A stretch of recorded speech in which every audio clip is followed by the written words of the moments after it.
Hello and welcome to Lost in Chronologically Lost. I'm David. I'm Matthew. And today we are going to be looking at Episode 7, 1977, Day 3 to Day 4, and Episode 8, 1977, Day 4. Yeah. So, Matthew, you had a strong reaction to these episodes.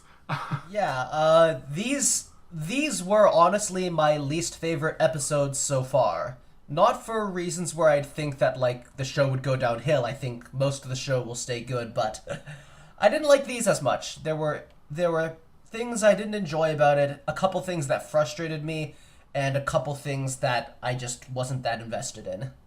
That's fair enough. And there are some issues with this episode that if someone told me they had them, I would be like, you know what, I disagree, but very understandable.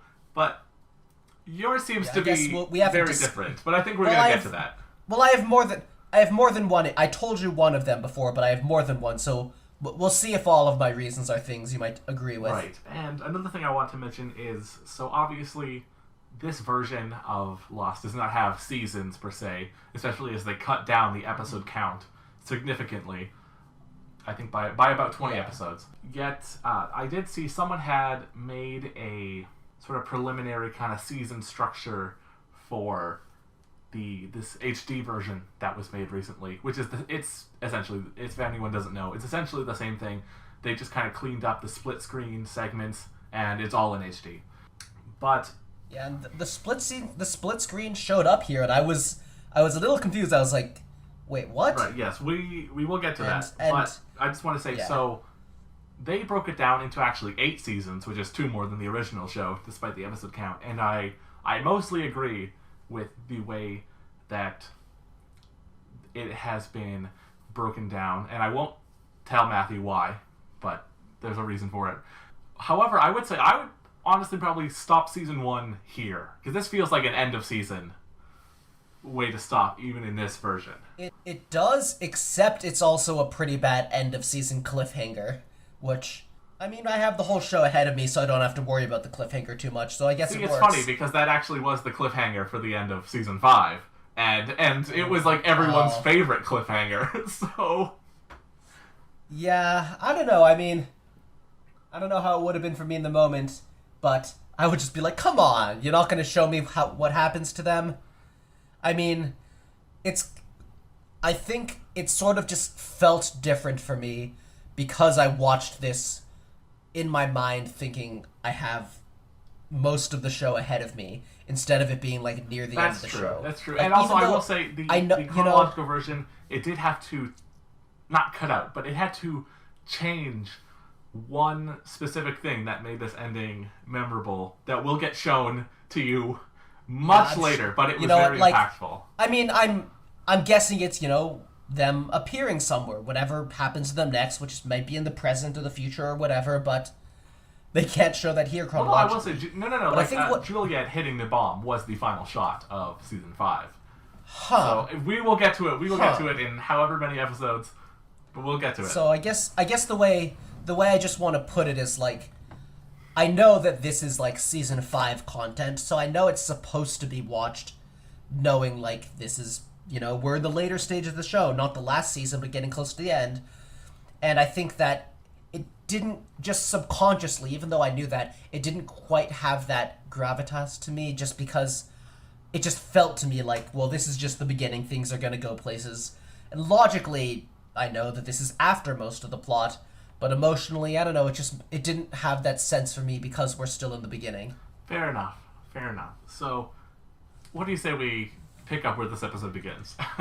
Hurley talking to Miles, saying, oh, that's Pierre, but he used to go by a different name. He used to go by Marvin Candle. Yeah, he says, like, from a bunch of movies, and I was like, was he also a movie star? And then I figured, okay, he probably appears in videos that the cast then, like, sees in the bases when they find the bases decades from now. We saw him doing the orientation video, and then later we see him filming a video for a different station, so he's their go-to for that.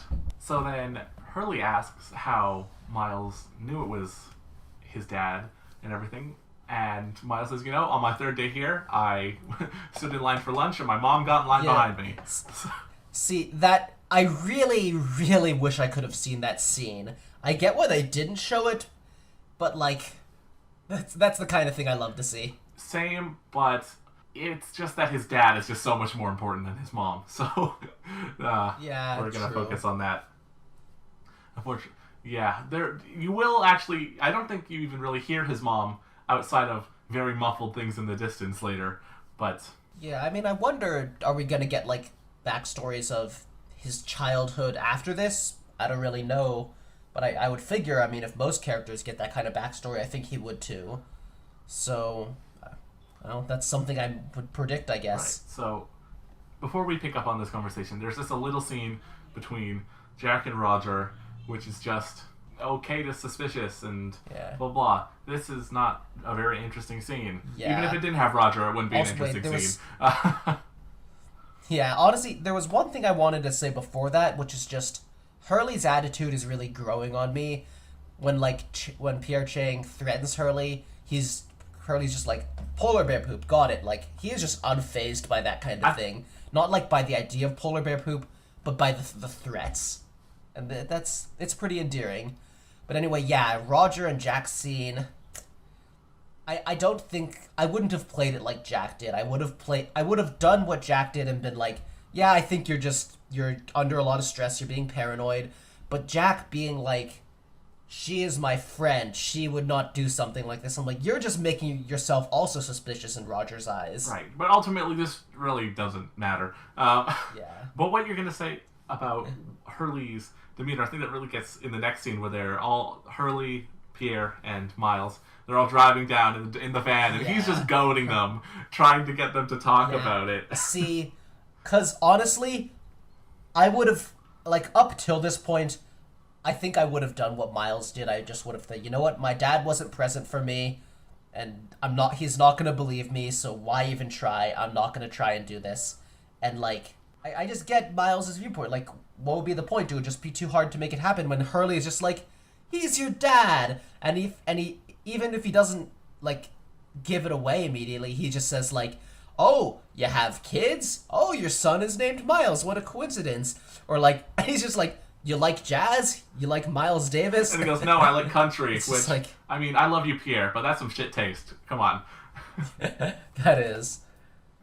And just saying they should all get together for a beer, just like, it's a fun dynamic. Miles just being like, this doesn't need to happen, and Hurley just making it happen anyway. Hurley's just that kind of guy. He wants to see people be happy together in that way. He's just a lovely guy.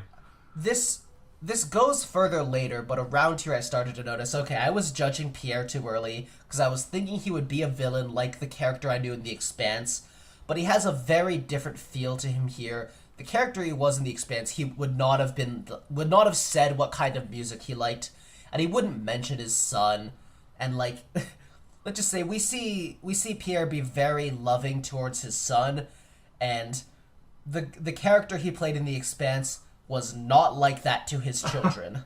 Not quite. Right. Well, I mean, is it more accurate to say that the character in The Expanse he played was more accurate to how he had to act towards Miles' mother to get her to leave? but for real. Yeah, that's closer. That's closer. I mean, you know what? If anybody listening has seen The Expanse, they know what I mean. But that's not too relevant here. So let's move on. Right. So Pierre instructs them to go to a secret building site, which is... Oh yeah, and they see a gate disguised as bushes, which honestly, I just love that kind of thing. On the one hand, I love Like, it, if but you on see the other hand, I'm like, how is this fooling the others? Like, this would not fool them. Yeah, it shouldn't fool anyone. It should lead to a cool, mysterious mansion you can explore that has secret passages and stuff. No, instead it's just a construction site for the Swan. And we see some men who are hammering in the serial number onto a lid.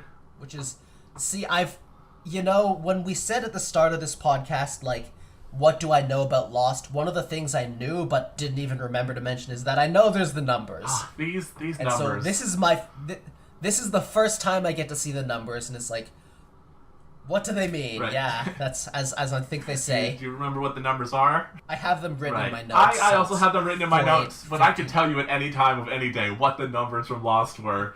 4, 8, 15, 16, 23, 42.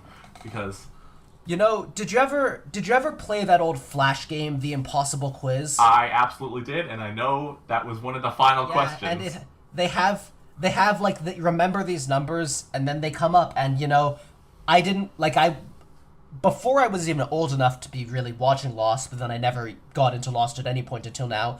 I knew those numbers, and then when I was a kid, I was like, I don't know what these numbers are, and then when I got a bit older, I found out, oh, those numbers were a Lost reference, but like, that's what I knew them as for a while. That's fair enough. I believe even there's an episode of How I Met Your Mother where Hurley's actor, I believe his name is Jorge Garcia, is in it, and I believe they're going to just call a random phone number or something, and they're like, somebody give me some numbers, and of course he shouts out the Lost numbers. I'm sure the writers love to do absolutely. It was amazing, but it's also the kind of thing that can only happen while the show of Lost is currently airing. Like, yeah, when it's that cultural phenomenon. Right. Yes. So also the thing about these numbers is these say... numbers are going to show up everywhere, and I wanted to even take a look. I looked at the Lost wiki because they have a thing of every number, but they also have things like, the number 12 because that's 4 3 times. So I'm like, no, that doesn't count. That's not. What? So it's hard to see when they really show up because I think fans really went too much into it when. Oh, I'm sure. Sure. Or it's like, or there was like 4 pieces of something there in the background, and I'm like, I really don't think that was it. I really don't. But these numbers, they're going to show up everywhere, and this is probably, I would probably say this is the biggest mystery of Lost, other than what is the island, which is not a real mystery. Yeah. And if it is, then you've already gotten the answer. I was gonna say, does this mystery have an answer? But you know what? If you don't want to tell me that, that's fine. I mean, some people would say it has an answer, and some people would say it has no answer. Yeah. Oh, what an answer that is for you to give me. Right. And there is actually like an answer as to why these numbers are important that never shows up in the show and is only in supplementary material and is so vague and stupid and unimportant that I'm not even going to mention what it is. So yeah. It's the numbers are the wavelengths of the cosmic radiation of the universe. Just something pointless like you're that. Not far off. So Hurley says anyway, so he knows the numbers because it's their hatch, and they said it's the one that crashed our plane, and Miles doesn't know. So I got a little more. So okay, Miles didn't know about whatever this was. Whatever it is, I got some more information on it later in the episode. Still very confusing, but this was just, how the hell did a hatch crash their plane? I don't think it was on their plane. I don't even think it was the hatch itself so much as it was related, but this was a very confusing moment for me. Right. Well, as they will say later in the episode, and we'll just talk about this here now, is they say because of this incident, they're going to have to sort of build this hatch, and your friend Desmond is going to have to push a button, and one day he's going to fail to push it, and it's going to crash your plane, and because your plane crashed, a freighter will be sent with Daniel and Charlotte dies, which is Daniel's explanation of it. So, first of all, Desmond was already on the island and is Miles' friend. You know what, there's a whole lot I'll just have to see in the future about that. I don't believe he was talking to Jack. Not Miles. Yeah, not Miles. Oh, Jack's friend. Okay. Well, yeah, the whole lot I don't know there. And then, I guess the mechanism itself, just like, there was a release of energy that interfered with their plane. I guess that makes enough sense. But all the circumstances are things that they're still a mystery to me. In fact, it's kind of a greater mystery now. I'm sure if you watch the show from episode 1, it shows it like something like, there's electrical interference on this plane. If there is, I didn't know that. I was just assuming their plane just crashed. Planes crash sometimes. It's unfortunate and it happens. I didn't even know there would be a mystery of why the plane crashed, and now it's given me a mystery because even though I get how it physically happened, sort of, I don't know why. I don't know who was involved, why they were there. It was not a mystery. It was just kind of like, a plane crashed in the South Pacific. But then they introduced mystery to it later, and you're kind of getting sort of the explanation of the answer, but before you get the question. I get the reverse mystery. Yes, it will be fascinating to see. all the biggest mysteries of this experience to me are just who was there, how were they involved with each other.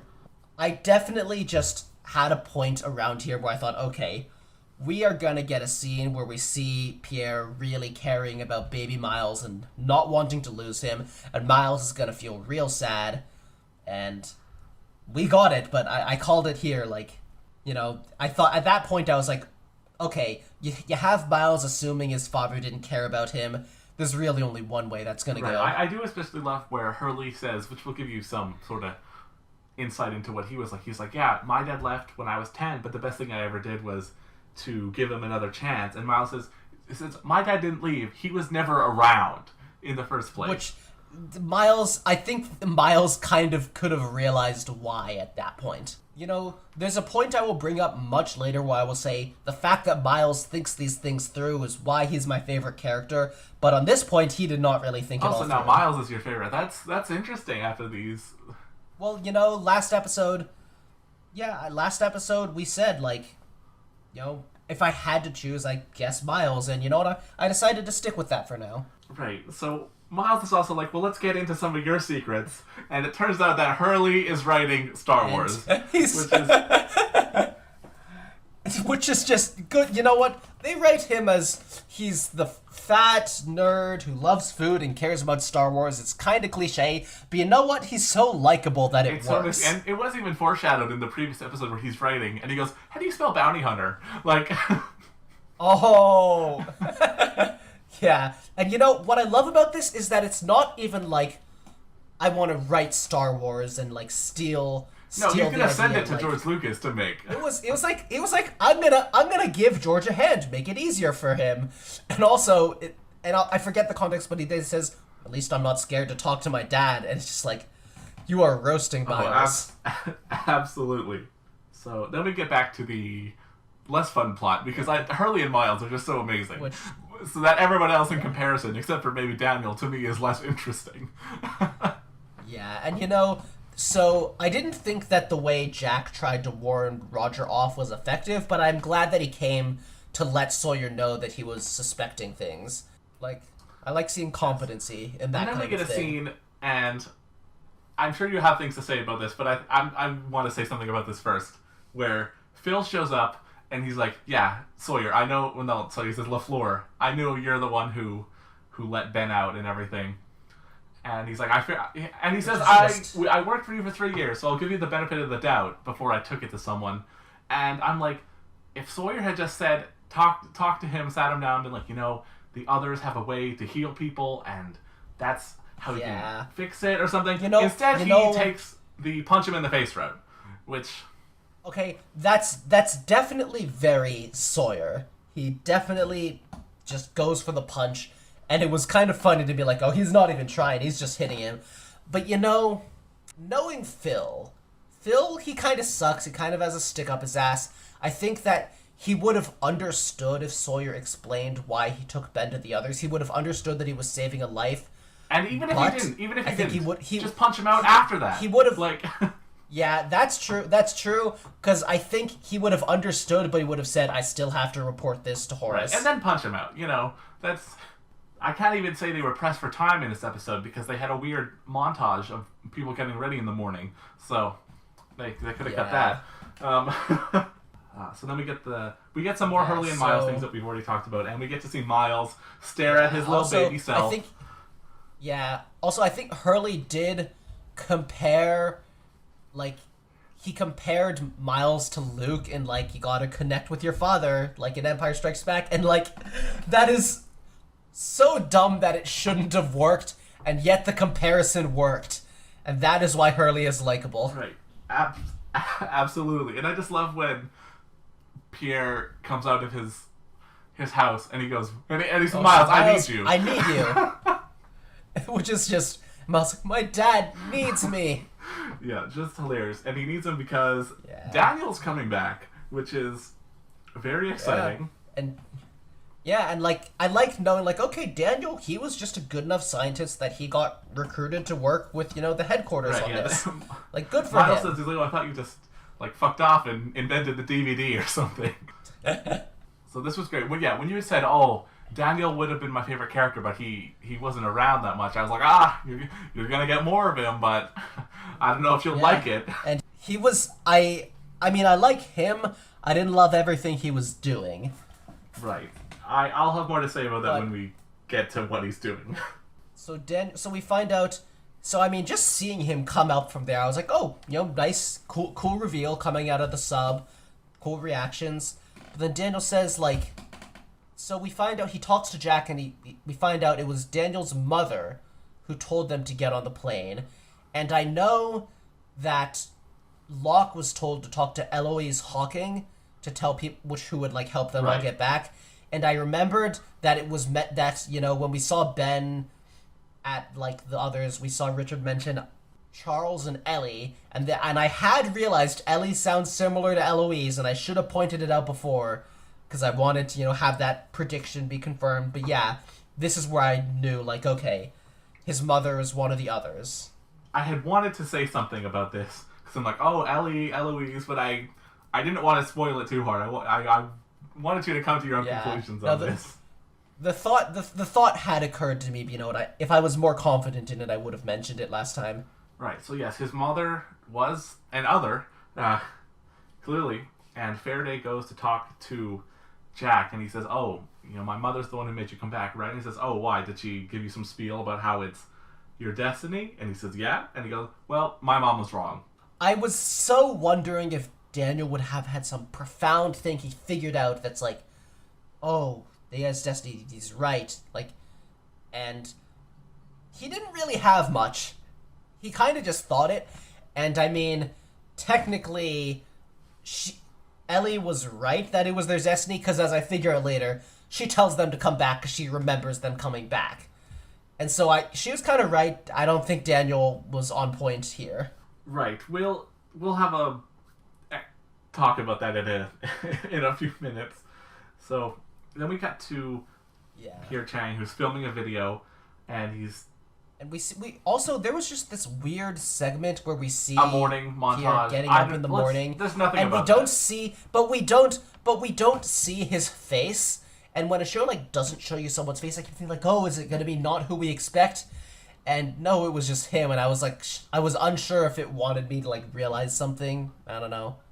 I believe that might have been. Oh, now I don't remember the context.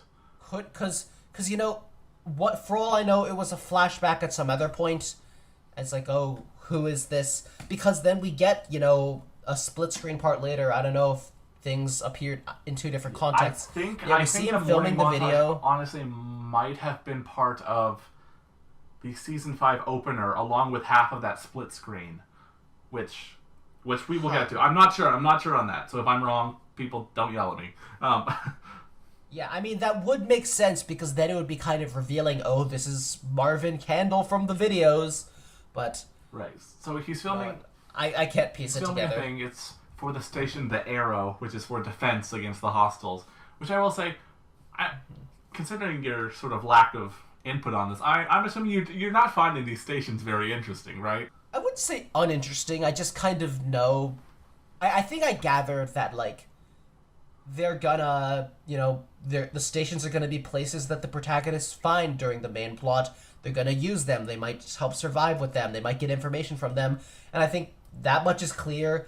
But then the details right now about them don't seem as significant. Right. So I think they vaguely introduced these stations early on in the show, and everyone was clamoring to know about these stations, and yet every single time one was revealed, it just really wasn't that interesting, because it was just like, oh yeah, this one's for defense, and oh, this one we're studying animals, and this one like I think the stations just feel to me like, they're just like, this station exists, it'll come back in the future, but like, I mean, it's not bad, I'm just also, there's not much for me to say, I feel like. Jack and Sawyer, they fill each other in on sort of each side's craziness of what's going on. And then we get our first split screen of Chronologically Lost. This split screen, I mean, I gathered, okay, this appeared in 2 different episodes, but it really made me think, like, how do I put this? it really, I have no idea what the two separate contexts these appear in are. Because one of them is obviously just during this plot, and the other one, I honestly could not tell you when I think we would have seen that. I believe it was sort of a cold open sense. season 5 premiere, which is why they joke about, oh, no, it's time travel. How stupid do you think I am? Cut to reveal of Daniel Faraday in 1977, you know. Oh, okay. So it was out of context in a way. We're like, we'll explain it better. And you can tell because those two scenes have completely different tones. Because the beginning it's all ominous and serious and everything, and then you have the other one, which is just Faraday going to talk to Pierre and be like, "Hey, yeah, you should just get people out." It's not that. It's not like evil, menacing like the other one was. So did they just showed Faraday just like out of context showed Faraday. Oh wait, the ominous one was Pierre. Okay, the ominous one was the premiere. Yes, with Pierre and everything. Okay. And you see Faraday and it's like, what? How is he here? When are they going to explain how this time travel happened? And then Faraday actually talking to him is just as part of the plot line we've been experiencing. And it's so less ominous and everything. And it doesn't exactly line up because Pierre passes Faraday and it's like he pretends not to know him, and then 2 seconds later in this episode, Faraday turns around and goes right to talk to him, which is like, huh. Yeah. Like, why didn't he just talk to him immediately? Why did he pass him first? Exactly. So we have a thing where there was some accident at the Orchid from when they were drilling, and they said, oh, we like sonar scoped out the area, and they see it's the wheel. The wheel of, I guess time, technically. Yeah, exactly. So, Pierre, at least he's being reasonable here. He's like, don't blow it up. Don't do that. Pierre, like, I had my expectations, but Pierre is the reasonable one. And we'll get to who's not reasonable later. But, so, Daniel, like, he tells them, he basically says he's from the future, and he's given this whole explanation of what he should do, and, like, yeah, this would be hard to believe for Chang, but it's like, from how Chang's character's been built up, I mean, he was telling the worker time travel would be possible, so, like, I was thinking, like, I could see him eventually starting to believe, because he's researching to find out that time travel's a thing. Miles, in this scene, he is just giving, like, no crap about anything. He's just like, hey, Pierre, I'm from the future. It's like, what? That's ridiculous. Oh, yeah, also, Miles is your son. So... His mom's like, no. And he's like, really? A Chinese man named Miles, the same name as your son, with the same last name? You really think that's a coincidence? But around here, I'm wondering, like, okay, I feel like Daniel was kind of okay with not convincing him, so I feel like he sort of knew or predicted that Pierre would turn around on this. He gave him the information he needed. Obviously, Pierre isn't going to believe immediately. But then I'm wondering, like, how much is Daniel planning? Like, because I'm thinking right now, maybe he just told Jack that he doesn't have a destiny here to convince him to leave the island. And so we'll find out what Daniel was planning. Right, so we kind of get back to the sort of main cast. And they're like, well, we either take over the sub or we go back to the jungle. And here's just the thing. Jin says, as long as there's a chance the sun will be here, I won't leave. I'm just going to clear this up. I don't know if it was this scene or a later scene. Yeah. Sun is his wife, I got it here. His daughter. Yeah. That's in my notes. I realized it here. You know what? I didn't have the context before. Right. Now I didn't want to correct also, you before because it hadn't been sort of revealed. It makes it make a little bit more sense that he gave Locke his ring. Exactly. Yeah, it's his wedding ring. That makes sense. Hurley also says he won't go on the sub, and Daniel. And also, like, Hurley's like, we can explain it away, and Sawyer's just like, I punched this guy. And they decide to stay on the island. I think that's... I mean, my view of whether they should leave or stay is so driven by me also thinking they're going to end up back in the future, and, like, that's not going to happen if they leave the island, so they're not going to decide to leave the island. If I was a human being not knowing I was a part of a TV show in that situation, I probably would just decide to leave the island, make my life, and as Sawyer says later, buy Microsoft. But in the context of it being a show, I'm like, yeah, they're not going to leave the island, just stay here. Yeah, well, you also have But then Daniel shows up. You also have Daniel who shows up and tells you, like, no, we can fix this. This isn't what was supposed to happen. Yeah. So.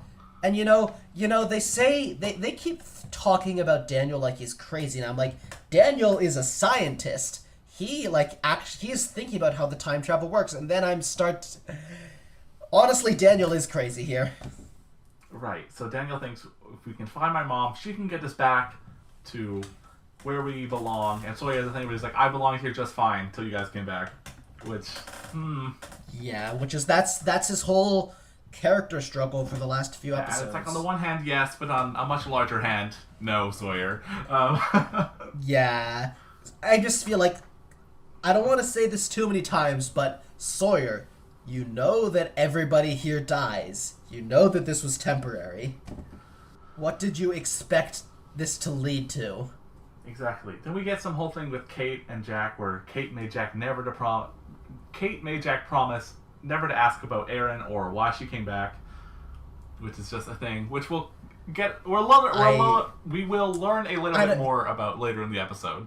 I just don't know who these people are enough. Exactly. Yeah, I'm sure it's very confusing and is nonsense to you. So, Juliet gives them the fence code because she's like, yeah, it's over. So, yeah. And they decide to go get some guns, and here we finally get the Daniel and Charlotte scene that you've been waiting for. I'm not gonna lie, I was kind of disappointed. So was I. It was built up in my head, and she said like a crazy scary guy told her, and I really hoped that he would be like crazy during it and like manic and like panicked, nothing is working, I have to tell her to leave. I don't believe she said crazy. Instead, I think she just said scary. Maybe. But, it was just a very slow, calm scene where I'm not going to say it was unrealistic for the characters. I think Daniel would try to, like, savor the moment or something. Yeah, he would talk that slow, but it just felt to me like, oh, this is such a slow scene that's really trying to drag your emotions out of you. And the more something tries to drag my emotions out of me, the less I feel. I mean, it was still nice to see, but honestly, baby Charlotte, really annoying over-the-top British accent. Somebody just, like, My Fair Lady this little girl, because... Yeah, that's fair enough. I mean, with a lot of kids in this show, you'll see when they are kids, they don't have them talk too much. Like in the ones where Ben is even younger than he was here, they say, oh, he's very quiet and everything. So he... Yeah, Ben, I mean, his acting wasn't great, so... Yeah, they try not to do too much with that, because I think, this being later seasons, they learned their lesson with having a child actor early in the show. The creators have even said having that child character was a mistake, and it seems like it was something that J.J. Abrams kind of came up with only in season 1 before he left. Is this like a child, like, who's on the island, or like just somebody in the flashbacks? I'm not going to say, but they had issues with the child actor, is all I'm going to say. Yeah. I mean, is it just issues with them being a terrible actor, or them, like, making the show production harder? Both. Wow. Yeah, I feel so bad, because the guy doesn't seem like that bad of an actor when he got older. Just when he was a kid, he just wasn't that good. Yeah, so then, they're getting the guns, and people start to shoot. And this is exciting. Yes. And they even shoot the fuel container to blow it up, I love that. And, you were saying, you hope to see Radzinski get punched. How about shot in the hand? Is that good enough? Yeah, not bad. It's around here that, like, when Radzinski first showed up, I was already like, this guy is punchable, he is annoying. Radzinski asserts himself as the worst around now. Absolutely. Like, he is just my whole, like, fuck that guy, fuck everything he stands for. Right, and they show up to Sawyer's house, and they go, what happened? He's like, I was shot by a physicist. And, I'm thinking, like, oh, terrible time for Phil to pop out of the closet, and he doesn't pop out, but he makes the noise, and I'm just like, what a shame. And they know that the incident at the Swan Station is going to happen. We get the whole button push explanation, and then here's we Desmond, get... you know what, let's just... Sorry, what were you going to say? Yeah, I just said let's not dwell on what we are told about the button here. About it. We've talked about that. and it's confusing to me. I don't want to think about it And more. we get Daniel's explanation of things as he sees them now, which is he used to think time is fixed, whatever happened, happened, and then he says, I was too focused on the constants, and I didn't think about the variables, and we are the variables. We have free will. Okay, we are the variables is a good line. This is where Daniel kind of loses me. It's like, let me compare to psychology. This is something I heard someone say on a live stream recently, but I kind of just want to... I agree with the sentiment. There's some psychology where it's really like behavioral psychology. We're doing studies, we're taking a large group of people, giving them different stimuli, we have a control group, and we're seeing how that makes human beings react. That's like hard science psychology. And then there's the psychology where it's some guy like Freud who is just really thinking about it a lot in his head, and he's made up a system that he's going to argue it works that way, but it is really all stuff that just came out of him thinking about it in his head instead of actual studies and data and research. And that kind of seems like what's happening with the physics here with Daniel. It doesn't seem like Daniel studied continuity with experiments and equations. It seems like he thought about it in his head and then he decided, but what if it works this way? And it seems baseless. It seems like a pretty big risk to take for something you just decided maybe works that way. I think he has spent 3 years trying to figure out, how do I save Charlotte? And then he sees this picture of these people who have now time traveled, but not with them, and he thinks, this can change things. This will be different if I can just do this. I don't know. I mean, it makes sense for his character. He loved Charlotte. He wishes things could be fixed, but I don't agree with him. Well, and clearly reality doesn't agree with him either. Yeah. And so there's more I have to say about that, but let's move forward because he goes to Richard. Well, before that, Daniel, I just want to say there's a scene where he's like, "Oh, I'll do this, and I'll make sure that your plane lands in L.A. just like it was supposed to." And they go, "How are you going to do that?" He says, "I'm going to detonate a hydrogen bomb." Which, I just want to. I'm not sure if the show was intending us to take the stakes as this hydrogen bomb can destroy the energy source, or as this hydrogen bomb would destroy the whole island, because I think it would destroy the whole island. The entire bomb Dharma could, and but others. I think because they removed the core, and Well, the core is what blows up. It's the nuclear stuff. I'm not a nuclear physics expert, right. But I feel was confused by this, so I did some very preliminary. I want to stress very preliminary looking at the structure of a hydrogen bomb, and it seems like there would be an explosion and there would be some plutonium radiation if they removed that core, but that the massive, huge mushroom cloud that you'd see is caused by the other parts. So, okay, all right. Again, that's what when I say triggers very the nuclear preliminary, stuff. I mean I read a Wikipedia article about it. So, you know what? I think what we can say is that the Lost writers probably didn't know. I think the Lost writers also read a Wikipedia article about it. Yeah, so we're not going to worry about it in too much detail. Right. But anyway, he goes to Richard, and I'm just like, Daniel, you could say, Richard, we talked in 1954. You could handle this better. If you establish that you're the time traveler, then you can probably put the gun down, because Richard will probably listen. And I get that you're kind of panicked and worried here, but, Richard is like, do I recognize you? And you could have said, yes, you do. Also, I'm pretty sure that Jacob would not want the island to be blown up in a nuclear explosion. I mean, Jacob is just some guy. He is not actually God. Richard isn't actually Jesus. But still, Jacob is kind of, a powerful figure here who has been doing this whole thing for millennia.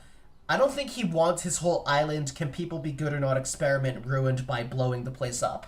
Right, but I also think he knows it's not going to happen. You can't just blow up the island. Yeah. Daniel goes in and he's kind of acting all crazy, demanding to speak to Eloise, and she gets him. Yeah, Eloise to Daniel. And one thing I did also want to say about the scene is, Richard does look a little bit worried, and I have to wonder, because I don't know, if the writers clearly because they had already shown him in 1953 looking exactly the same as in modern day, that they had sort of put him as immortal. But I don't know if they had put him as unkillable yet, and they weren't sure which way they were going to go. So I think they were. I think that's kind of like a perfect metaphor because he has one hand up as Daniel's holding a gun to him, but the other hand he just keeps it on his coffee cup. Like he's not gonna drop that. You know, he's not that worried. Yeah. I mean he needs his coffee. He's got to wake up. Right. So Eloise shoots Daniel. What a caffeine addict. And so also I figured this was the girl who showed him the bomb in the 50s, but yeah. So she gets him and like you get it, but. You know, then he's like, I'm your son, and she sees her own handwriting in the journal. Well, and before that, I want to say, there is a kind of assassin where he gets shot and he's dying, and he looks at her and he's like, you knew, and you still sent me here anyways.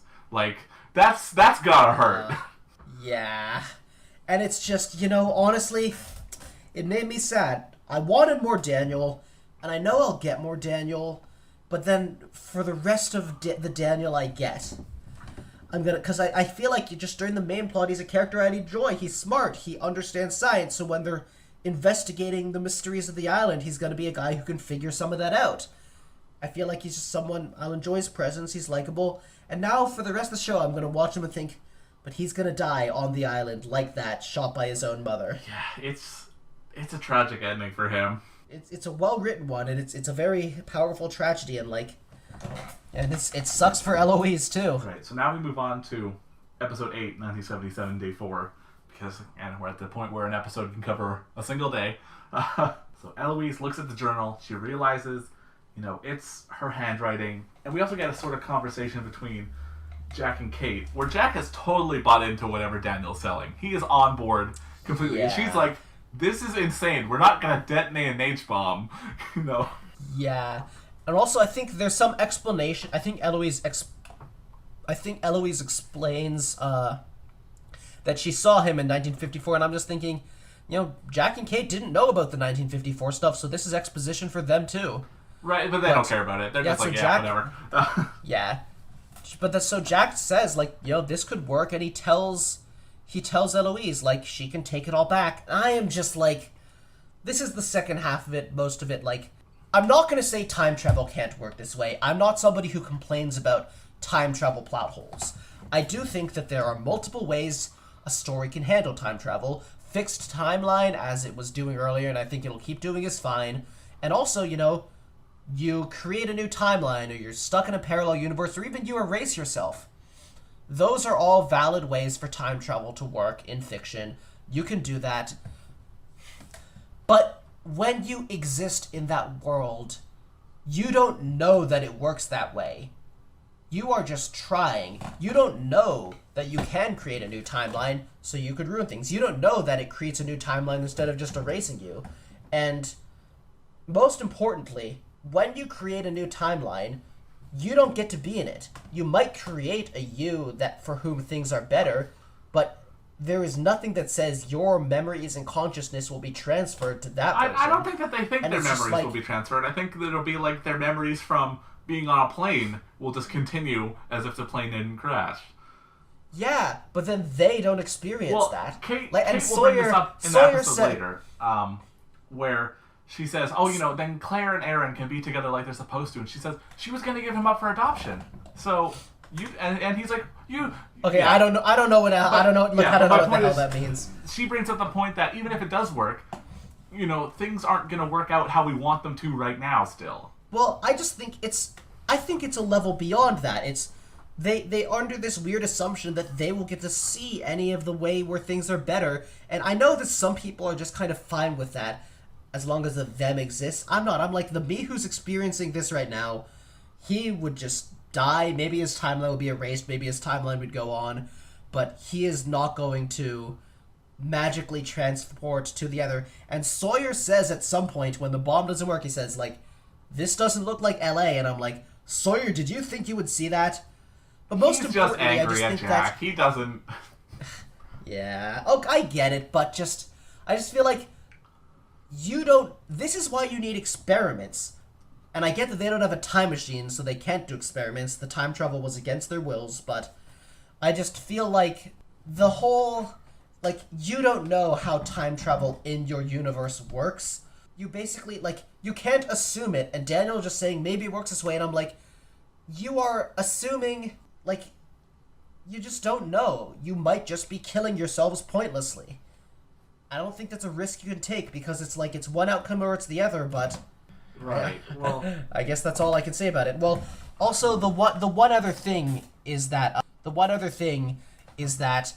Let's think about the timeline you are creating. Yes, in that timeline, you live, your plane doesn't crash, you live on, but you have created that timeline where a lot of people die in a nuclear blast. You are killing a lot of others for your own self, and some characters would believably do that, but I feel like you should consider that and morally address that. Right, I think it's a thing where, Jack just says... In this conversation in the tent with Kate, where he says, "We detonate the H-bomb, and all that misery gets wiped away." Like, that's just his view on it. He's like, all the bad things we had to go through, they're just gone.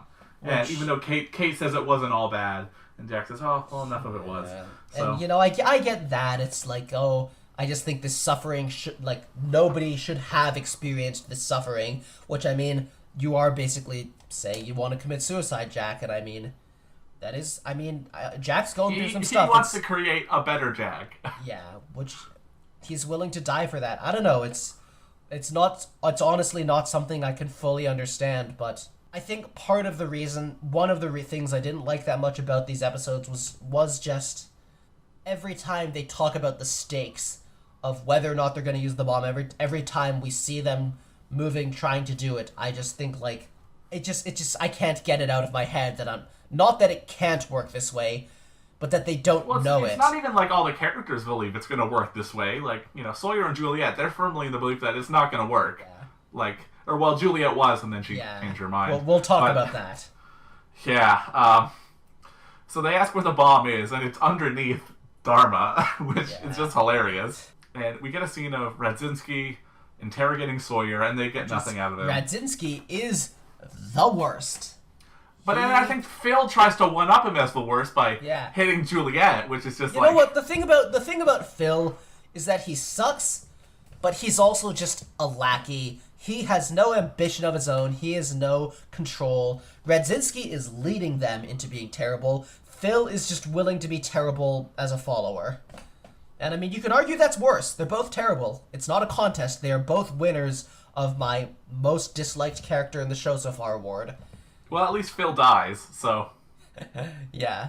But also, Sawyer says, like, don't talk. They're not going to believe anything you say anyway, and, like, he's kind of right. Yeah, so they also figure out Hurley is one of them, too. Yeah, and then we see Hurley, I'm like, are they going to grab Hurley? But they don't. Instead, it's Chang following him, and that actually turns out all right.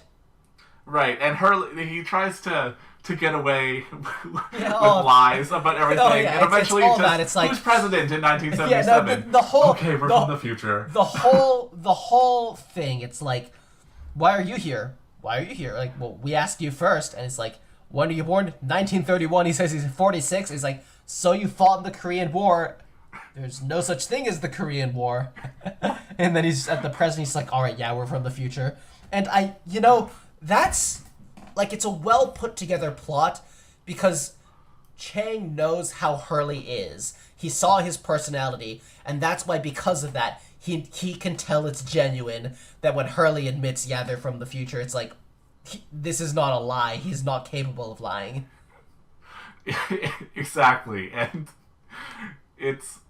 I just love that so much. So Pierre decides, okay, yeah, we're gonna evacuate that because he's found out all these things. And before we pick up with Pierre, there's just a little scene of some tension between Eloise and Widmore, and they say, love can be complicated. Yeah, I don't think that's Daniel's dad, but then it does say she's pregnant, and maybe she just gave him a different last name when she gave birth to him for whatever reason. I don't know.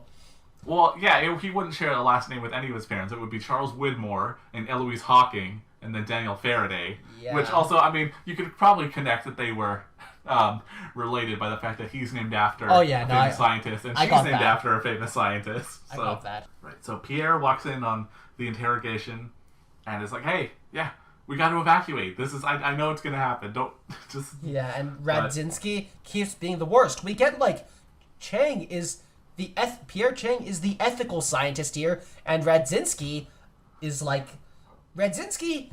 Look, he looks a little like Paul Giamatti, but what he really reminds me of, okay, he doesn't look like him, but you know when he was introduced, he reminds me of the guy in Jurassic Park who like the programmer, the one played by Newman. I know. Seinfeld. Yes, exactly. Look, Yeah. the guy who's he gets killed by a dinosaur and like, these industrial espionage, and he's so dislikable in a fun way, but he's just like, and he's like, yeah, he programmed a lot of code, so he's clearly competent, but he's also just kind of a despicable person, and that's what Radzinski feels like to me, and yet Radzinski also like takes control of the operation, which makes me dislike him even more because I'm like, you don't deserve that. Yeah, it's they had to have someone be the asshole of this situation, and it's Radzinski. Yeah. He just needed to cool it. So Kate, she tries to leave the crew of Jack and Eloise because she's like, I don't want to detonate a hydrogen bomb, and Eloise threatens to shoot her until Saeed shows up and shoots the guy. And so that Saeed shot, I think he also showed up when we saw Sawyer and Kate bring Ben to the others.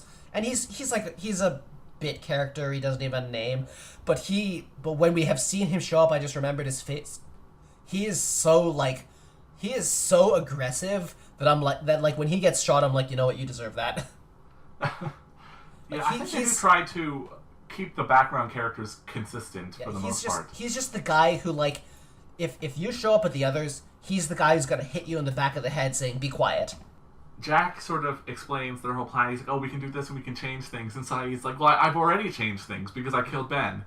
And then Kate's like, no, actually, I saved him. And he just, like, he pauses for, like, a full minute. It's like, why would you do that? Excuse me? Yeah. And then she's like, why are we shooting kids and blowing up hydrogen bombs? Like, what the fuck? And then we get Sawyer and Juliet being taken. Wait. Before that, I just want to say this. Sort of an interesting line where Jack says, this is our destiny. And Kate says, do you know who you sound like? Because he was crazy too. So. Yeah. Just. Wait, is that supposed? Is that supposed to be? Wait. I took that as, oh yeah, Daniel was acting pretty crazy too, but is that just supposed to be a reference to someone I don't know? Well, no. Daniel was saying that it wasn't their destiny. Oh yeah, that's true. Locke wasn't crazy. You'll find out who she's referencing. All right, so it's something I don't know. So then we get Sawyer and Juliet being taken to the sub. I think we skipped over this, but they agreed to give them the map if they just. And I think that map didn't really come back, but it was just a map to the others as to where their camp was. I don't think they didn't end up attacking her. We didn't see it. Maybe we will see it. We just they get to leave on the sub. It was just how they knew where the others were. Yeah. And it's just like, all right, we'll buy Microsoft or bet on the Cowboys in '78, and it's just like, you honestly should have just left the out. You didn't need to. I mean, I guess to try and find the people who survived, or Jack and everyone came back, but it's just like, in a reasonable sense, you didn't need to stay on the island, and you don't know that you're the plot of a TV show, so you're gonna end up Back to the Future anyway. So this is kind of what you just could have done all along, except that it's like, yeah, you do Back to the Future it. Make the winning bet. Right. We also get a scene of Pierre yelling at his wife in order to get her to leave, to give a little cap to that subplot. Which, I don't know, it was nice for Miles to understand why his dad was gone, because it was saving his mother's and his own life. Miles could have realized that earlier, because they all know what happens to Dharma, but you know what? Sure. So Sawyer and Kate, then they're on the sub, and I do consider Sawyer and Juliet. Well, Kate is about to be there. Yeah, and then Kate joins. But I do wonder for a moment, like, what if this is just the end of Sawyer and Juliet's plot lines in Lost? This is their conclusion, and the rest of the plots about the other characters. I don't think it happens, but I do. The thought does cross my mind. But then Kate shows up, and I'm like, okay, yeah, they're not all leaving. Right, but there's also a thing just before they get on where Juliet says that she's glad she stayed with Sawyer all that time because clearly they're in love. Like, so happy for them. Yeah. Oh, also I just want to note the submarine is just so CGI. Oh yeah, and the water around it too. Yeah, it's that 2009 computer graphics. Yeah. So then we get some more exploring the ruins. Yeah, they end up in some sort of temple-looking area with I think what looks like Egyptian script. So this written in places. This isn't relevant, but it does occur to me. I wonder where the Man in Black is during all of this. I wonder what his goals are. I wonder if he has any involvement. I wonder just what he would think of this. I mean, he's probably just looking and seeing. He's like, well, we already have two groups who hate each other on the island and are killing each other, and now this third group who's trying to blow it up. So, I mean, I am right in that humans are terrible. Go fight each other. Yeah, and like, he doesn't need to do much. He's just watching. And that does remind me that, like, this occurred to me before, but I never mentioned it, but the way Richard runs the others is a little like I thought the whole point of him was just, whenever humans end up on the island, guide them, try to help them be better. But instead, Richard's group just kind of ends up as leading a group whose whole goal is protect the island from outsiders, which doesn't seem like exactly what Jacob wanted him to do, at least as I understood it. Especially... It's more like the leader can decide what they want to do, and Richard's job is just protect the leader and inform the leader of Jacob's wishes. Like, Okay. Yeah, I don't know, it's hard to say what his position... He's like a vizier who can talk to God, Oh, and it's also very... It's like this... I don't think this is going exactly as Jacob wanted just because the others are kind of hateful assholes too. Yeah, but, like he says, it only ends once. Everything else is just progress. Yeah, so. I mean, it's just the guy Saeed shot. Just, like, minor character but such an asshole. I'm just like, wow, this is what your others are, Jacob. Then we get a scene back at the Swan with Pierre yelling at Redzinski to stop drilling. And, of course, Redzinski is like, no, we're going to keep drilling. And he compares himself to Edison, which, like, alright, if that's the comparison you want to make. I think this was 1970s. People still thought Edison was cool. Yeah. Anyway, eventually Juliet's like, yeah, okay, let's go back to stop them. And they kind of commandeer the sub and everything. I'm merging a bunch of scenes, but they're all the same thing. It almost seems too easy. They just like, kick some guy's ass while in handcuffs and grab his keys. It's like, simple as that. Yeah, well, I mean, everybody else in the sub is asleep because they all took the medication, so it wasn't that hard. Yeah. So then... Anyway, so Saeed removes the plutonium core of the hydrogen bomb. Yeah. And Richard talks to Jack, and he asks him about Locke, and he's like, I visited him 3 times, and he wasn't special. And Jack says, don't give up on him. I don't even know how Locke died, but, that's nice of Jack to say. I almost wish he would have said more. Yeah, there's going to be a lot to say in sort of some later portions, but I do like that Jack is like, don't give up on him. So then they have to try and make their way through the Dharma camp, and they decide to Assassin's Creed it and just hide in plain sight. Yeah, and it almost works. They almost get away. And they were in Horace's house. I think that was the one it was connected to because they had Horace's uniforms. Right. Yeah. So the leader of Dharma had a hydrogen bomb right under his house the whole time. And it almost works, but near the end, Roger recognizes Saeed and shoots him. God damn it, Roger. With no hesitation, even though he goes, I am carrying a thermonuclear device. Shoot. No hesitation. And so they get saved by Hurley, and they start making their way. And the submarine crew, they arrive on the island, and we on the beach see Vincent. Also, I love Vincent. I just wanted to say, I'm pretty sure this beach is like the exact same as ones we saw in episodes 1 and 2. It might be. Just You know, in terms- they had just in limited terms of- locations. Yeah, locations. But yeah, we get a dog, and I was like, how the hell is a dog here? And turns out two of the old people are here. And, Yeah, we last saw them making a fire back in 1953. you know, my thought was just, like, wow, and these old people have been here this whole time, and they don't even know what everyone was doing. But it turns out they did know. They knew they were with Dharma. They knew Jin was looking for them. But they just wanted to chill in a nice, quiet place by the ocean. I'm just like, they have got it figured out.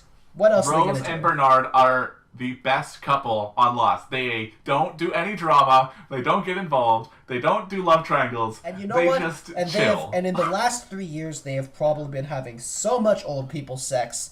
Good for them. Glad we didn't see it. But, you know, they're living it up. They're Right, enjoying and they're it. like, oh, are you gonna help us because Jack has a bomb? Like, oh yeah, and now Jack has a bomb. Like, oh, it's always something with you people. Like, they're so over it. Which, coming in the season 5 finale, people were like, yes, Rose and Bernard, you understand. Also, I just want to say, oh yeah, before they arrive on the beach, you get that one little scene between Sawyer and Kate that makes Juliet completely change her mind on everything. I don't know. Come on, Julia. Yeah, come they, on. they supplemented that with one, 12-second flashback to explain why she changed her mind. But also, I don't like that Lost would sometimes do this, where they needed a character to change their mind on something. And so they would show a flashback that pertained to that specific issue. But it's like, it's a flashback, so it already happened to them. Why would this change their mind now? Just because you're showing it to me for the first time doesn't mean it's new information for them. I guess it's supposed to be like, oh, they're thinking about that now, but it's still cheap. It's so cheap. I don't like it. Which is why I'm glad it's not in this version, because the explanation she gives, it's explanation enough. Even if I don't know, it's just dumb. Anyways. So then Sawyer and Jack, I mean, they meet, they have the confrontation, and Sawyer, Jack, they have their talk, and I'm just like, is this really the time to have this personal philosophical heart-to-heart when you're supposed to talk about whether you should use the bomb? But then Sawyer does bring out a surprisingly good point to me. Right, and I think it's important to know how serious Sawyer's being, because first he does this thing where he calls people by nicknames, and he goes, oh, take a load off, Doc. And Jack's like, and he goes, sit down, Jack. Like...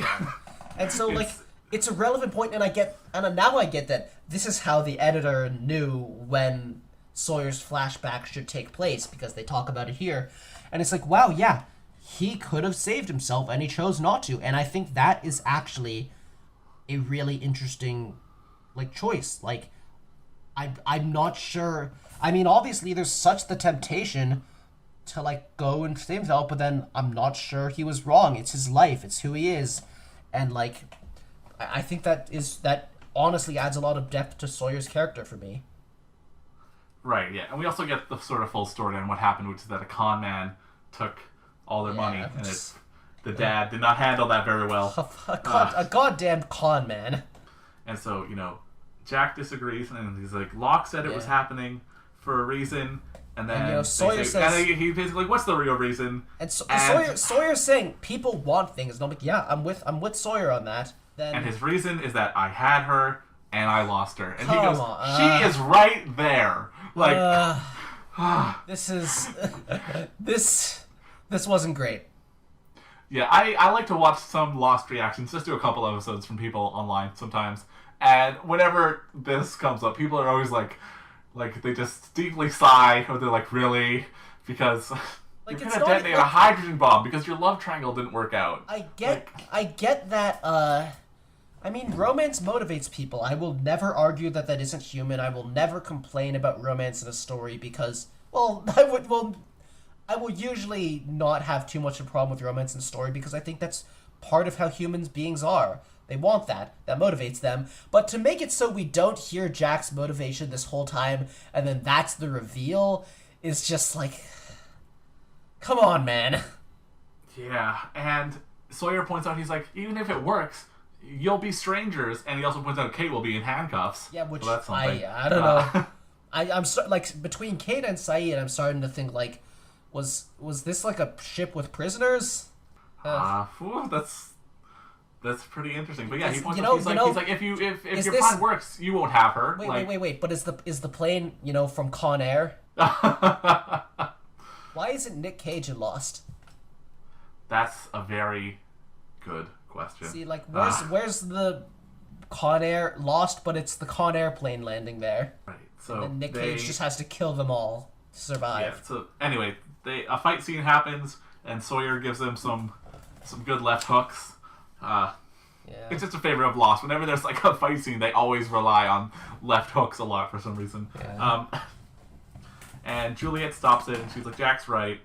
And is Sawyer just- is like, "Bitch, what the fuck?" And I'm why are with you Sawyer. changing your mind? It really goes back and forth a lot because Sawyer, for a couple episodes there, Sawyer was the one I was getting a little sick of because he was so, I had a life here, you guys are ruining it.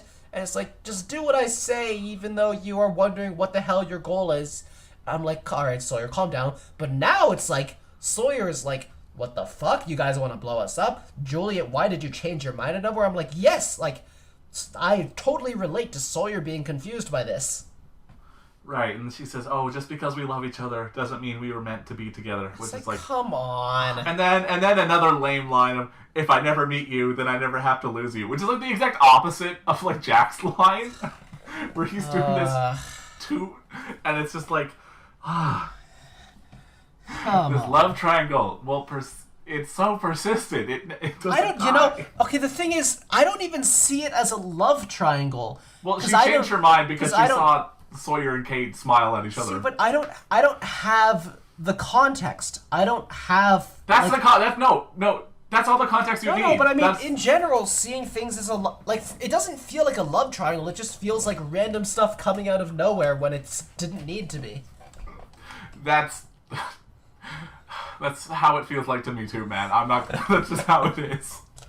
Like, you're not that far off. I mean, it's like context does not help. Like with the Jack and Kate stuff too, I'm just like Jack. With Jack and Kate too. Like even if there's a love triangle context, on half of it just feels like, wait, really? That's what motivates Jack?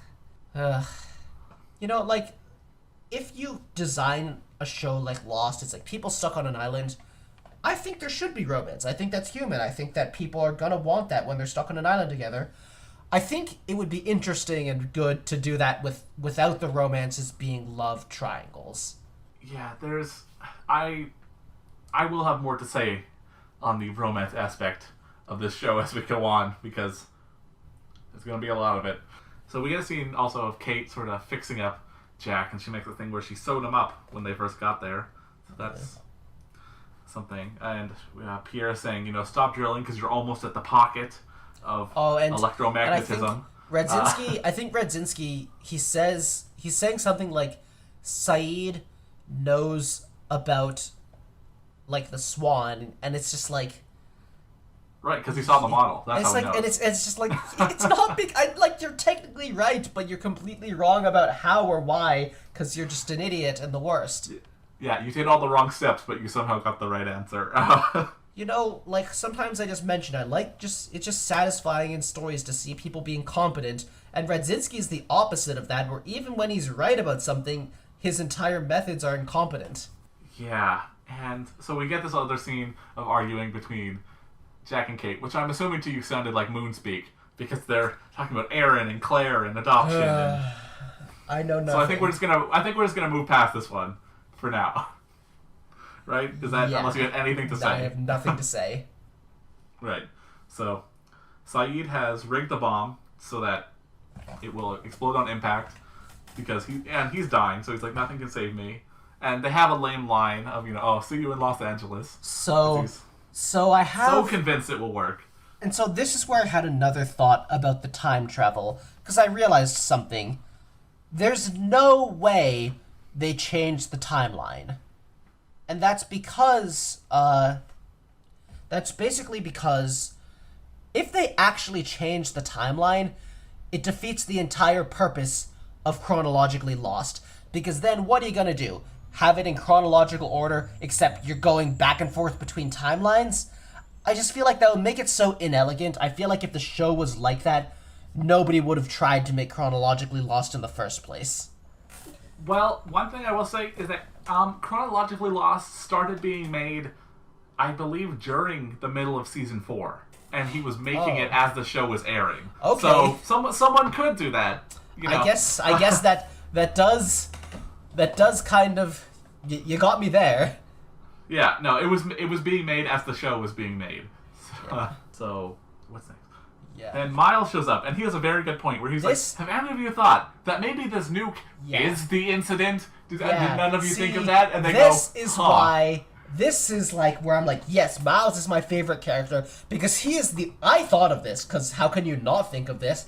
And so Miles is the only one with a brain who was like, because yeah, like when you're in this time travel situation, you have to consider is what you're trying to do actually just what happened all along, and even if you think you're changing something, it's still what happened all along. You have to consider that, and you have to consider maybe the reason there's a big explosion is because of the nuclear bomb, and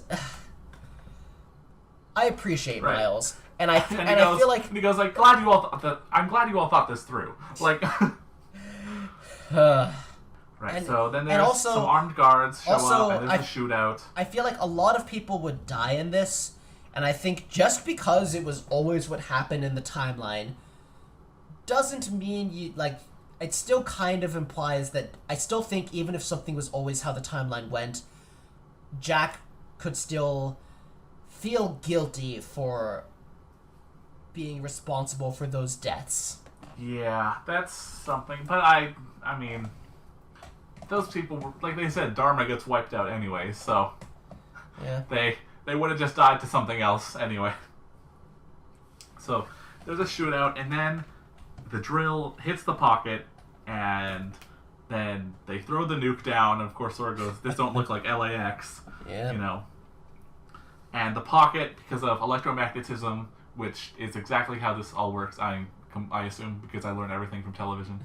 So it starts pulling all the metal in, but not the metal that is attached to their metallic I mean, buttons on their outfits. Okay, yeah, other than that, I mean, It pulls all that's the metal in. that's yeah. reasonably what would happen if you just had a really big magnet. Right. I so mean, that's- I doubt that they were super consistent and everything being pulled the right amount that it should be. But you know what? Sure, that's what happens with a big magnet. Right, so Pierre loses a hand. Phil dies. You know, rest in peace, Phil. And so, because I think we get Sawyer Sawyer. The tactics of it. I like how he just totally flanks Redzinski and Phil, gets him, and Phil just. I think he's who was Phil about to shoot? Sawyer. Yeah, but then just And then he gets stabbed. impaled by some. Yeah, just you right go. through like in the chest, but in the throat part of the chest. Juliet gets caught in some chains, and I'm not we get gonna a pretty lie. sad scene. I'm not gonna lie. Her being caught in chains just felt so random. So we needed to create some conflict that I didn't feel much. I was just like, this whole chains thing feels silly. Couldn't you just unwrap them around you? I don't know. How could she unwrap them around her? She was hanging on for her life. Look, I just think if you're holding on to her and the chains are being pulled, the magnet would pull the chain off of you. Yeah, but they like wrapped around her. How did they wrap around? Look, I'm just saying, it doesn't feel like a natural way for someone to go. It feels like the writers needed to contrive a way for it to happen. Or frankly, I would have preferred it if she just got hit by something and knocked down in there, and we didn't get the drawn out sad scene of like trying to pull her back up. Because it just kept me from feeling that much. Like if she died from that. See, I thought this was so sad. Like, it hits me every time I see this. Maybe it's also just affected by whether you see this in season 1 or season 5. I think it's affected the same way because the whole romance between Sawyer and Juliet is pretty much just season 5, so you've seen it all. Like, I don't know. It didn't get me that way. I guess it just what didn't can I hit for say? you. It's I just prefer. I like. Okay, well, I don't think it was her death, but if it was, I would have been kind of disappointed. That's how she dies, and if it were her death, I would prefer something faster. I don't need the drawn out goodbye, and I'm fine with it if it was just like 10 seconds, something metal hits her in the head, drops her down, we don't get the trying to pull her back up, she's just done. oh, come on, it's sad. Like, I think also too, they're such good actors that they really. The acting wasn't a problem with it. I'll give it that, but I don't know. No, I like it, but eventually she falls to the bottom of the shaft and somehow survives, and she sees that nuke, and she hits it, and then the episode ends. Yeah. So also, Jack got hit in the head by a toolbox, and I was like, oh shit, that could kill him. Yeah, well, it knocked him out for a bit. Yeah. But yeah, I don't think I will get that cliffhanger resolved for a long time. I think it's possible for the show to show a little bit of what happens on the island after this. I wouldn't be surprised if it doesn't, so I think we might just jump straight into some more character backstories next episode. Yes. Well, next episode does begin in the next year, so the next two episodes we are going to be covering are episode 9, 1978 to 1991, and episode 10, 1992 to 1995. I would have expected to go through that time period slower. I guess maybe the bulk of the backstory stuff is really in like the last few years before the island. Right, we're going to cover a good portion. This is what, like sorry, I'm trying to do math in my head.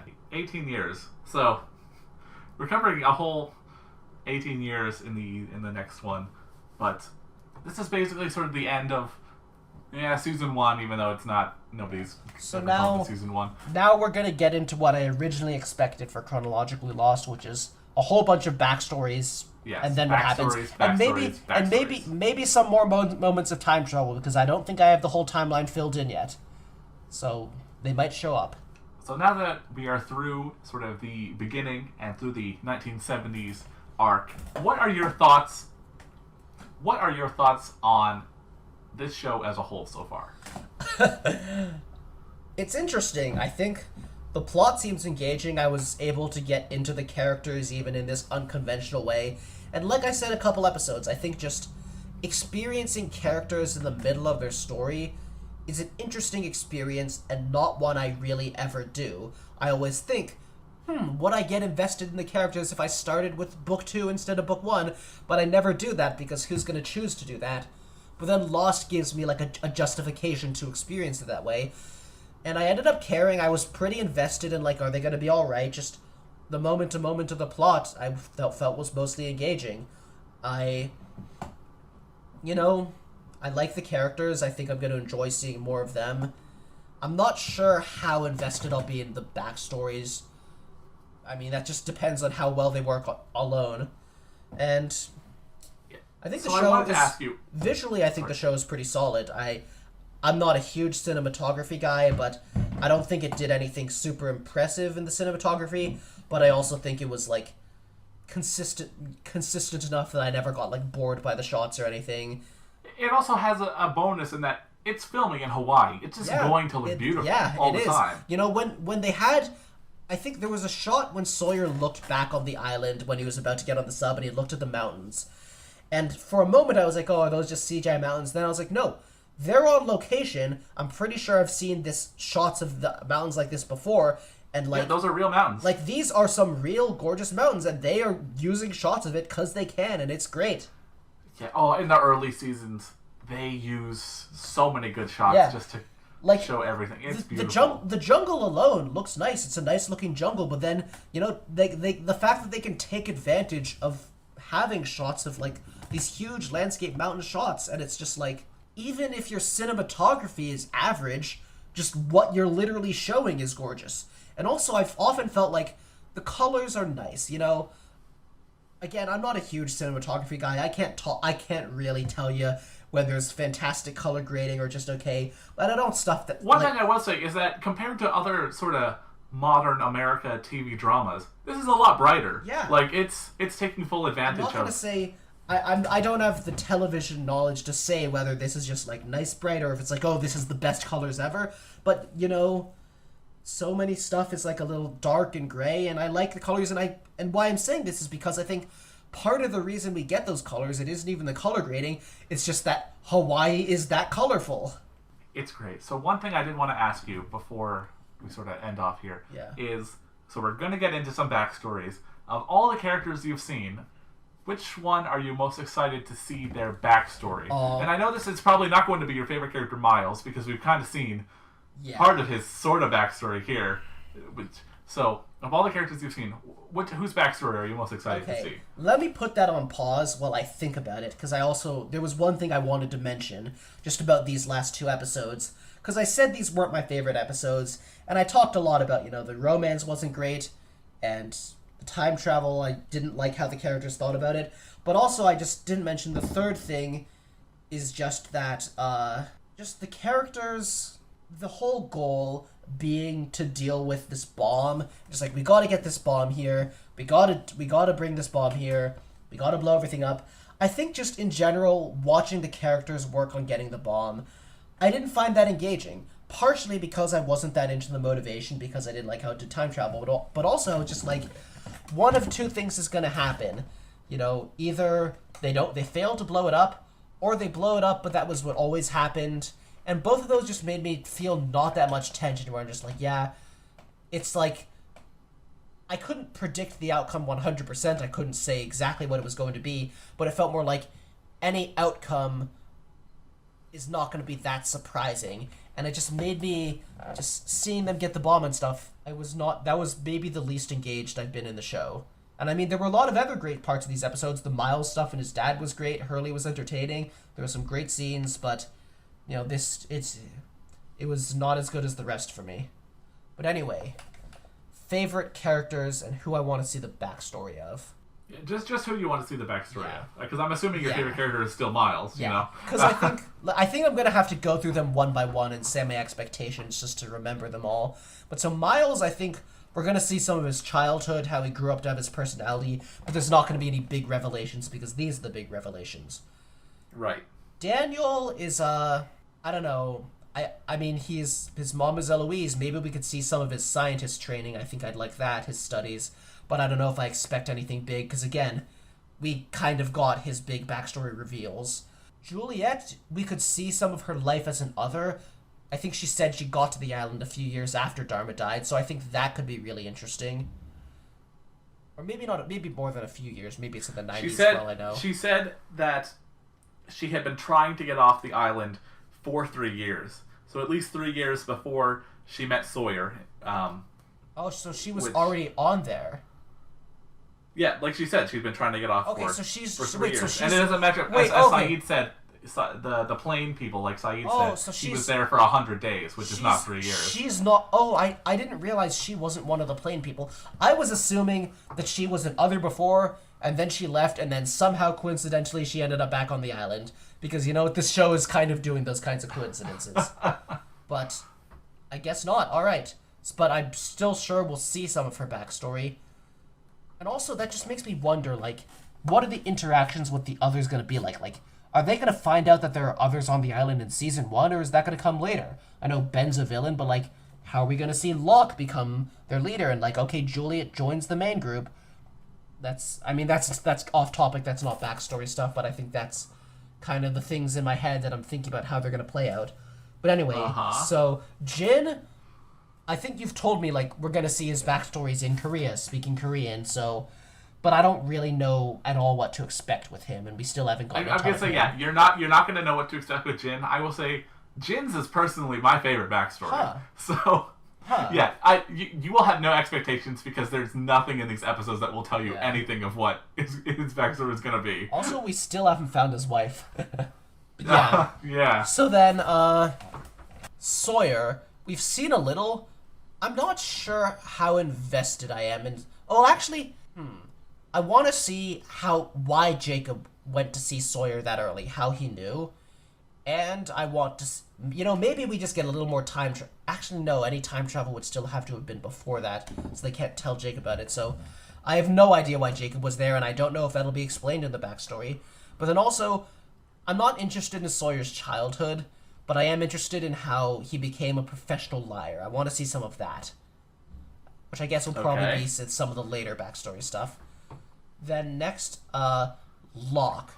Locke, I don't know if we should expect more backstory of him, but I want to see backstory once he's become a badass.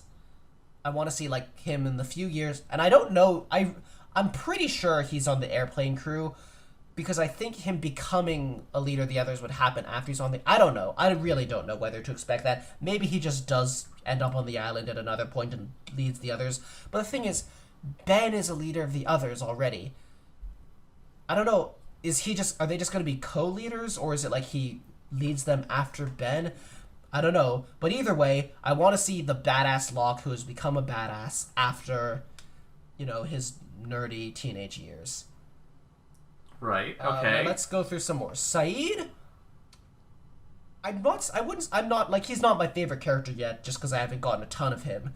But I'd say... I will say the two of the things we know about Saeed is that, or three things I'll say, is that he says, one, he's a bad man. Yeah. Two, he was an interrogator, because, as he's our you, sort of thing. Yeah. And he knew how to handle that nuclear bomb and change it and everything. Please, don't make him a terrorist. He's not a terrorist. Okay, good. He's not a terrorist.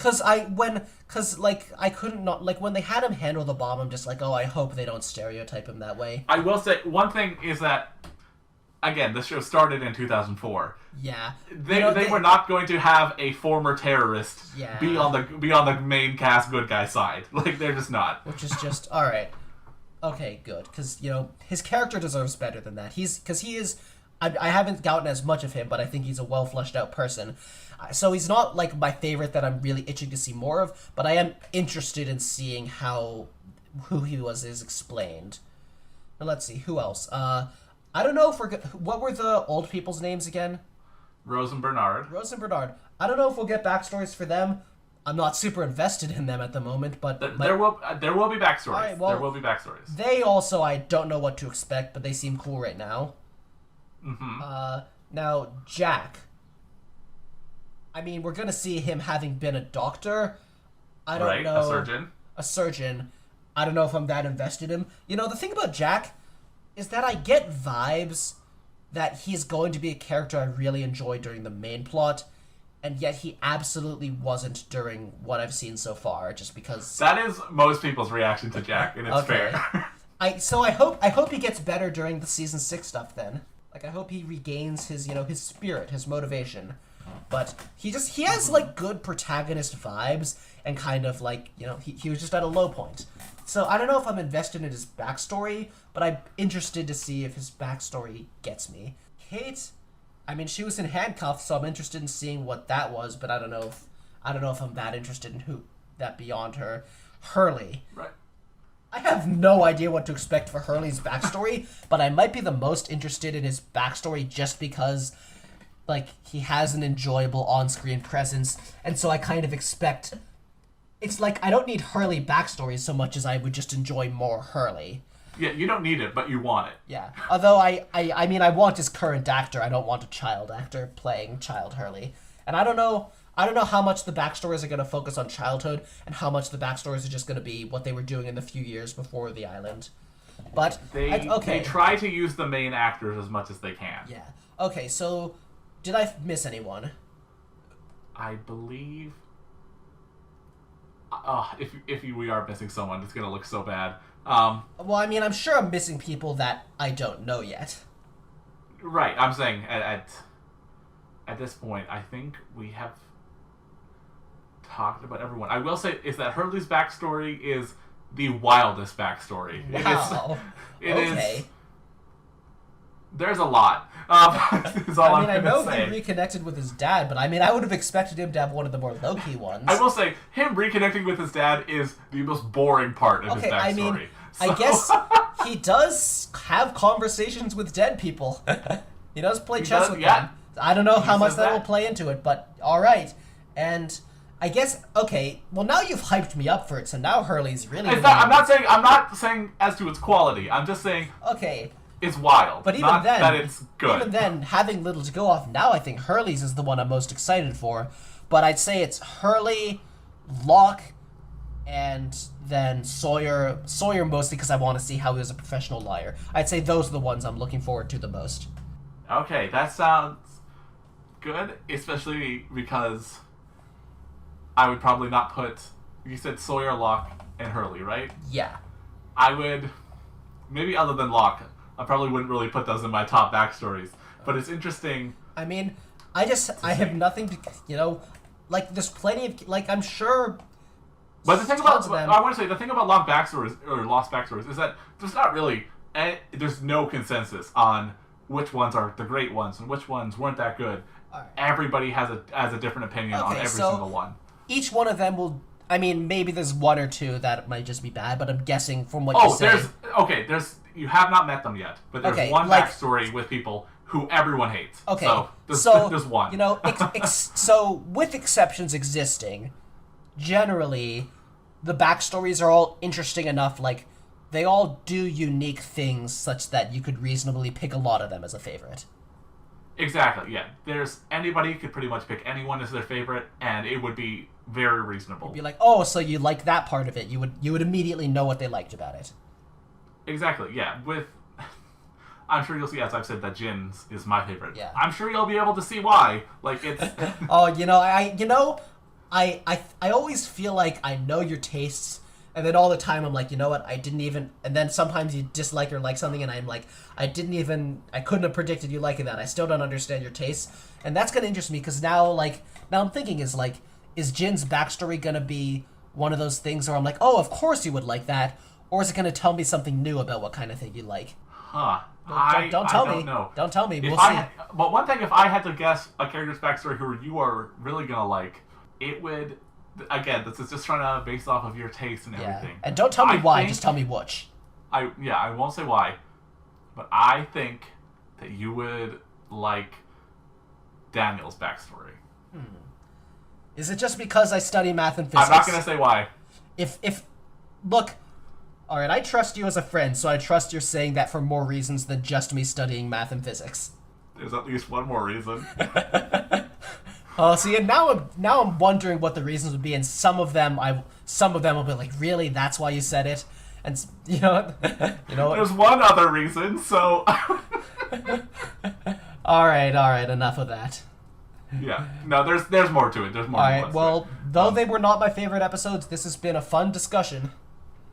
Yes, and I hope you're excited for backstories. Maybe not. I know I am. This is my favorite part of this. So. I hope you will join us again next time for episode 9, 1978 to 1991, and episode 10, 1992 to 1995.